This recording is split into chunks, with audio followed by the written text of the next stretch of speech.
Hello everyone, welcome back to my channel. ఈరోజు అయితే మా అత్తయ్య వాళ్ళ హోమ్ టూర్ చూపిస్తున్నాను. అంటే మా హస్బెండ్ వాళ్ళ అమ్మ వాళ్ళ హోమ్ టూర్ మాట. అక్కడ రామభద్ర నిలయం అని ఉంది కదా, అదైతే మా అత్తయ్య పేరు. మా మావయ్య అయితే ఆ అత్తయ్య పేరుతో నిలయాన్ని నిర్మించారన్నమాట. అండ్ ఇక్కడ అయితే బైక్ పార్కింగ్ మాట. ఎంట్రెన్స్ రాగానే అక్కడ బైక్ పార్కింగ్ అన్నది చేసేసుకుంటారు. అత్తయ్య మావయ్య వాళ్ళు పార్కింగ్ అన్నది అక్కడే పెడతారన్నమాట. అండ్ లోపలికి అయితే వచ్చింది. ఈ రోజు అయితే మా అత్తయ్య వాళ్ళ హోమ్ టూర్ అయితే చూపించిపోతున్నాను. సో చూసేయండి. ఫస్ట్ ఎంట్రెన్స్ అయితే ఇచ్చేసాం కదా. నెక్స్ట్ అయితే ఇది ఒక రూము.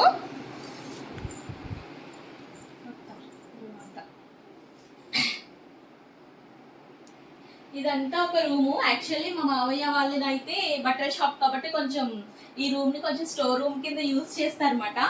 సో ఇది ఈ రూము పెద్దగా స్టోర్ రూమ్ లాగే యూజ్ చేసుకుంటాము. ఎవరైనా సంథింగ్ గెస్ట్లు ఎవరైనా వస్తే వాళ్ళకి అలా పడుకుంటారు అంతే. ఇదంతా అయితే హాల్. ఇదంతా పెద్ద హాల్ మాట. అంటే ఇది ట్రిపుల్ బెడ్రూమ్.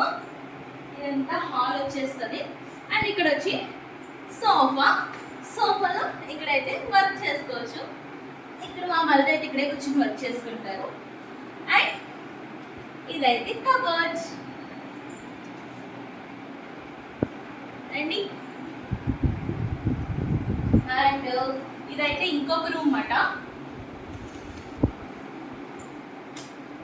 ఇదైతే మా అక్క వాళ్ళు ఉంటారు, అక్క బావగారు వాళ్ళు ఉంటారు. యాక్చువల్లీ మేమైతే హైదరాబాద్లో ఉంటాం కాబట్టి మాకంటే ఇక్కడ ఏం సెపరేట్గా ఒక రూమ్ లేదు. అండ్ ఇది అక్క బావగారు వాళ్ళది. చూడండి మొత్తం చూపించి ఇవి వచ్చి కబోర్డ్స్. పైన కూడా చూసారు కదా, వాళ్ళ ఫొటోస్ ఉంటాయి. అండ్ ఇది రాధాకృష్ణ. ఇది డ్రెస్సింగ్ టేబుల్. ఇది చూసారు కదా, క్యూట్ టెడ్డీ బేర్. చాలా బరువు ఉంటుంది, మొయ్యలేం కాకపోతే దీన్ని. అండ్ ఇది బెడ్. ఇది ఒక రూమ్ అట. అండ్ మళ్ళీ ఇంకా బయటకు వచ్చేస్తే ఇది డైనింగ్ టేబుల్. డైనింగ్ టేబుల్ మీద వర్క్ చేస్తాం. అండ్ ఇక్కడ ఒక చిన్న షోకేస్, ఏమైనా పెట్టుకోవడానికి మంచిగా అలా పెట్టుకున్నాం అయితే మేమైతే. అండ్ ఇది వచ్చి టీవీ యూనిట్ మాట. చిన్నదే బట్ టీవీ అయితే దీనికి ఇలా కరెక్ట్గా సరిపోయింది. వియూ టీవీ. ఇది టీవీ యూనిట్. అండ్ ఇక్కడ నార్మల్గా సంథింగ్ ఏమి ఎక్కువ యూజ్ చేయలేనివి అయితే పెట్టుకుంటాం, బాక్సెస్ లాంటివి. అండ్ ఇదైతే ఒక రూము. 2 రూమ్స్ చూపించాను కదా. అండ్ ఇంకొక రూమ్ వచ్చాయి. ఇది 3rd రూమ్ అట. మేము వచ్చినప్పుడు అయితే ఇక్కడే స్పెండ్ చేస్తాము. యాక్చువల్లీ అత్తయ్య మామయ్య వాళ్ళ రూము. మేము వచ్చినప్పుడు అయితే ఇది మేము యూజ్ చేసుకుంటాం అన్నమాట. అండ్ చూసాం కదా, ఇది వచ్చి కబోర్డ్స్. అక్కడ చూడండి, అక్కడ జూమ్ చేసుకోండి ఒకసారి. అది ఎవరో అనుకుంటున్నారు కదా, నేను మా హస్బెండే. అదైతే మా అత్తయ్య మా మావయ్య వాళ్ళది పెళ్లి ఆల్బమ్ అలా కట్టించారు. బాగుందా? ఇది నా మ్యారేజ్కి ముందే కట్టించారంట. ఒక శుభలేఖని తీసుకెళ్ళి కట్టించానని చెప్పాడు హరి. అండ్ ఇది ఒక కబోర్డ్. ఇది నార్మల్ టేబుల్. ఇక్కడ చూసారు కదా, ఇక్కడ బెడ్. ఇంకా దివాన్ కాట్, ఇంకా ఎక్స్ట్రా మెంబర్ మా మరిది కూడా ఇంట్లోనే ఉంటున్నాడు కాబట్టి సో అందుకని తనకి ఇక్కడ వేసేసాము. ఏసీ ఉన్నది కాబట్టి అందరు ఇంక ఏసీ రూమ్లోనే పడుకుంటారు. అండ్ చూసారు కదా, ఇది ఒక కబోర్డ్ మాట. అండ్ అది వచ్చి బీరువా. ఇది తరతరాల నుంచి వస్తున్న బీరువా. అంటే లైక్ చాలా పాతకాలపు బీరువా. మా అత్తయ్య గారు మార్చమన్నా మార్చట్లేదు. మరి చూడాలి ఎప్పుడు మారుస్తారు. అండ్ ఇంకా ఇప్పుడు కిచెన్లోకి వెళ్ళిపోదాం రండి.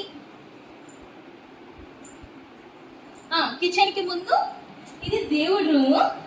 దేవుడి రూమ్ గేట్ చూసారా, నాకైతే ఇది చాలా బాగా నచ్చింది ఇదంతా. అండ్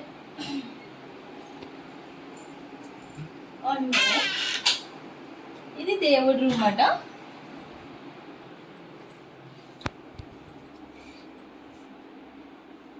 ఇక్కడ కూడా మా అత్తయ్య వాళ్ళకి చాలా అంటే చాలా భక్తి ఎక్కువ, అందుకని చాలా విశాలంగా ఉంటుంది దేవుడి రూము.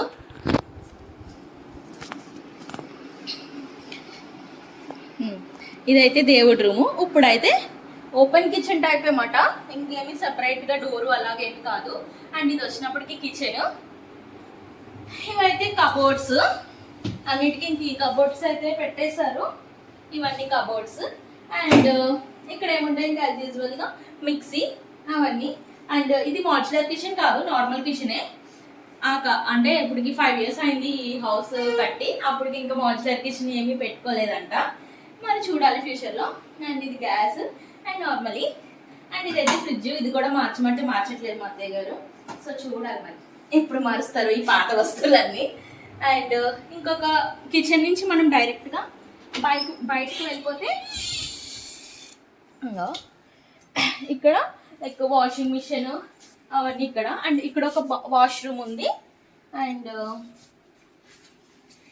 ఇది వచ్చి సందు. ఇంకేమో ఇదంతా ఇంక మొత్తం పెద్ద సందు అన్నమాట. కొంచెం వెనక్కి వెళ్ళిపోతే ఇది ఒక వాష్రూమ్, ఇది వాష్ బేసిన్, ఇది ఒక వాష్రూమ్. వాష్రూమ్ నేను సెపరేట్గా చూపించగలదు. అండ్ ఈ మొక్కలు చూసారు కదా. అండ్ ఇది ఒక పెద్ద సందు. ఈ ముగ్గులు అయితే నేనే పెట్టాను ఫ్రెండ్స్. ఇదంతా ఒక సందు. సో మేడ పైకి వెళ్దాం రండి. మేడ పైన కూడా చూపిస్తాను మీకు. ఇంకొక వాష్రూమ్ కూడా ఉన్నది. ఇదంతా మొత్తం 3 వాష్రూమ్స్ అన్నమాట. అంటే 3 పిల్లలు కదా, 3కి 3 అంట. మా హస్బెండ్ వాళ్ళు మొత్తం 3 members. సో అక్కడ ఒక వాష్రూమ్ ఉంది, ఇక్కడ ఒక వాష్రూమ్ అన్నమాట. ఇలాగైతే మనం మెట్లెక్కేస్తాం. ఇదైతే మొత్తం మేడ పైన మాట విశాలంగా ఉంటుంది. దీనిపైన కూడా ఇప్పుడు కన్స్ట్రక్ట్ చేద్దాం అనుకుంటున్నారు. మరి చూడాలి ఎప్పుడు చేస్తారో. ఈ మొక్కలు అయితే చాలా ఇంట్రెస్ట్గా పెంచుతున్నారు మా అక్క అండ్ మా మరిది. కానీ ఎండకి కొంచెం పాడైపోయింది. ఇదైతే సో అన్నీ ఒకసారి అయితే నార్మల్గా చూపించేస్తాను. సో చూడండి గైస్ ఎలా ఉందో నాతో కామెంట్ సెక్షన్లో అయితే అసలు చెప్పడం మర్చిపోకండి. అండ్ ఇలాంటి మరిన్ని వీడియోస్ కోసం ఏమైనా కావాలనుకుంటే కూడా కామెంట్ చేయండి. మరిన్ని ఇంట్రెస్టింగ్ వీడియోస్ కోసం నా ఛానల్ని సబ్స్క్రైబ్ చేసుకోండి. సో చూస్తూ ఉండండి. లాస్ట్ ఇంకా నార్మల్గా అయితే ఒక్క వీడియో క్లిప్ అలా తీసాను నార్మల్గా ఇంకా చూపిద్దామని. సో చూడండి గైస్.